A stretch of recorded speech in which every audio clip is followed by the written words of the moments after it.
Pant shirt पहन कर गाड़ी मोटर लेकर चैन एक पल की नहीं, सपने में बकवाद सूझ जाए तुमको, जो भगवान से दूर है प्राणी। तो ये शिक्षा ने हमें खूब बिगाड़ा। अभी शिक्षा के बिना आप तक ये ज्ञान नहीं आ सके था। ये विज्ञान मनुष्य के सतर का नहीं है जो आज आप देख रहे हो, टेलीविजन, इंटरनेट, चिप, ये मेमोरी कार्ड, ये परमेश्वर ने मनुष्य को बुद्धि दी है।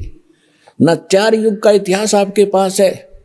ढंग से कोई बैलगाड़ी भी नहीं रखा करते थे, टूटी फूटी में घसीटे अंडा करते थे।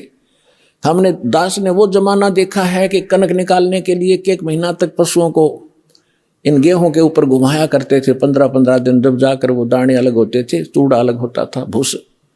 और आज आप क्या देखते हो, 2 मिनट में कट कर जाते। ये कहाँ से बुद्धि आई आपके लिए कि सुविधा दूं अपने बच्चों को ताकि ये भक्ति में ज़्यादा समय लगावें।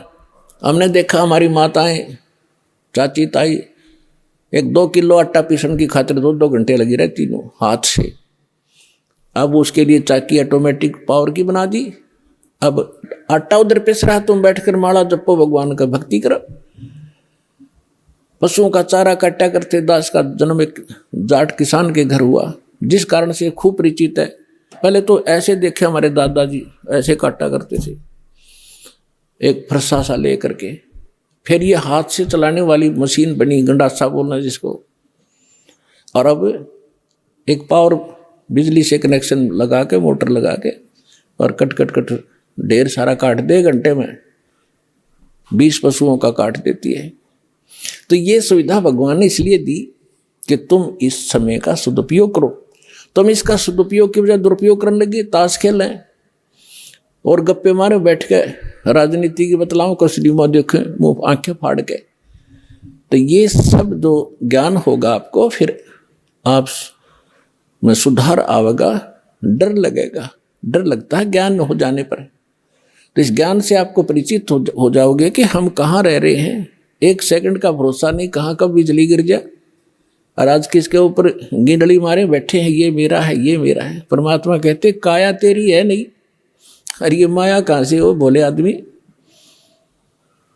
तेरा शरीर ही तेरा नहीं है, तो इसको कैसे अपनी मान बैठा अनजान। तो ये अज्ञान हटाने के लिए सत्संग किए जाते हैं।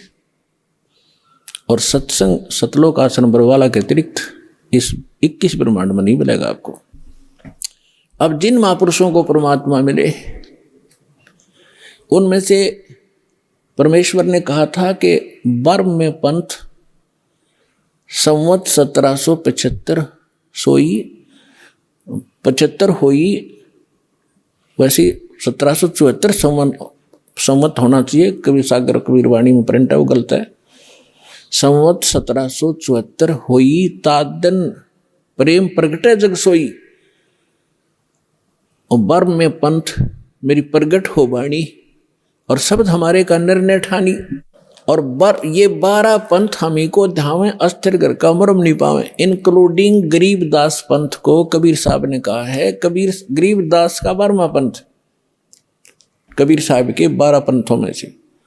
और 12वें पंथ में मेरी वाणी, मेरी महिमा की वाणी उस पुण्यात्मा के माध्यम से प्रकट होगी। और गरीबदास पंथ वाले मेरी इस महिमा की वाणी को पढ़ा करेंगे, अर्थ गलत लगाएंगे। जैसे गीता के पढ़ने वाले गीता के अर्थ गलत लगाते रहे, वेदों के पढ़ने वाले वेदों के अर्थ गलत लगाते रहे। वेद पढ़ने पर भेद न जान, ये बाँचे पुराण 18। और जड़ को अंधा पत्ते खवावे, भूल गया सृजनहारा। अब परमात्मा कहते हैं ये वेद पढ़ें और पत्थर की पूजा करें, उसका फल फूल चढ़ाओ पत्ते भगवान को, पत्थर के को कहने वेद समझे। फिर इसी प्रकार इस गरीबदास और कबीर पंथ के जितने भी अनुयायी वो नकली संत हुए हैं, उन महापुरुषों को छोड़कर, जैसे गरीबदास जी को तो परमात्मा मिले थे, उन्होंने वाणी लिख दी, उनको आदेश था कि इसको डिस्क्लोज नहीं करना भी। और एक परमात्मा ने ये मार्ग चलाना था, इसलिए एक स्पेशल इंस्ट्रक्शन दे दी गई थी, क्योंकि परमात्मा पल पल में संग रहता है उस महापुरुष को जिसको वो स्वयं भेजता है अपने कार्य के लिए।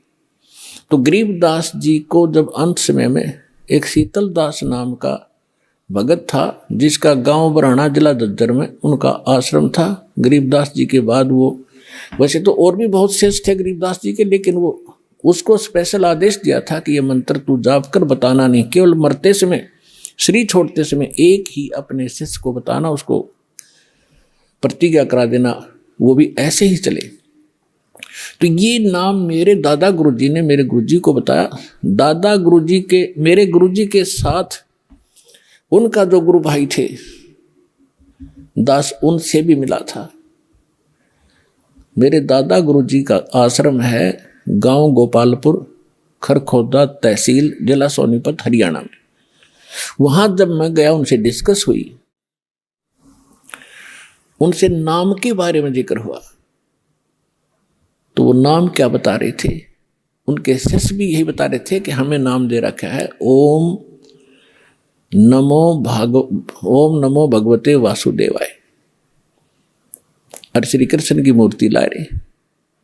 तो पुण्यात्माओं, आप विश्वास करना, परमात्मा जिस प्रकार से भक्ति को छुपा कर कैसे गुप्त रास्ते से निकाल कर आप तक लाए हैं, काल के दूतों के हाथ नहीं लगने दिया दाता ने।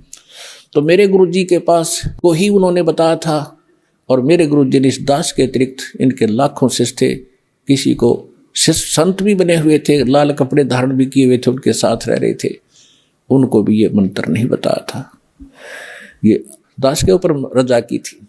और इसका ये प्रमाण आप देख भी रहे हो कि नानक साहिब जी ने किसी भी सिख को, क्या वो हितैषी नहीं थे, लेकिन वो दृढ़ भक्त थे कि यदि आज मैंने इसको डिस्क्लोज कर दिया, दृढ़ कर दिए, तो नकली पंथ चलेंगे, ये भी ये नाम दिया करेंगे आने वाले समय में। ये अधिकारी के बगैर ये कार्य नहीं कर सकते। जैसे अभी आपको बताया, इस दास के अतिरिक्त विश्व में इन मंत्रों के देने का कोई अधिकारी नहीं है।